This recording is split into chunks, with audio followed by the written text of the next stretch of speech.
G'day, it's AJ.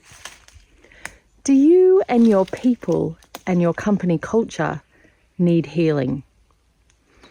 Have you found that there are some underlying challenges or issues going on, an undercurrent of people having their own things, their own blockages coming up, and that's affecting the company culture? You know, that's not unusual. And for many of the cultures I go in and work with, there are underlying challenges and issues. And they can be at an individual level, they can be at a system level, and they can be at a team level. The old adage of the fish rots from the head, though, is really true. If you as a leader aren't addressing some of your own personal challenges and issues, some of the ugliness that maybe you don't always want to show, then that can become an issue over time. You know, this morning on my walk here in the bush, I uncovered some other artifacts I haven't seen before. So these are what they call Indigenous kitchens. So these are amazing water storage holes that our First Nations people would have created in order to store water when they weren't right next to a river. And then I also discovered this little cave, which obviously some animals have been dwelling in.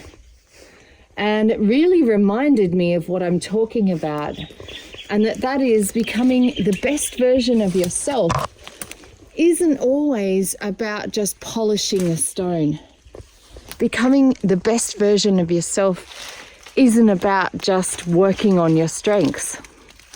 It's also, are you willing to go the depths of what's in the cave and to bring it to the surface, to be seen, and for it to allow to be healed? Our best self isn't just our polished, pretty self. Our best self is a self that has accepted all parts. And so real healing comes from accepting, acknowledging, sometimes even exposing some of those parts, bringing them to the surface and allowing those to be loved too.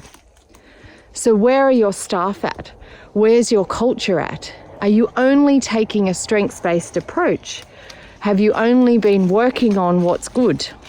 And whilst appreciative inquiry, strengths-based practices, and leading with a positive edge are all things that I agree with, we also have to acknowledge and accept the challenging sides, the gnarly stuff.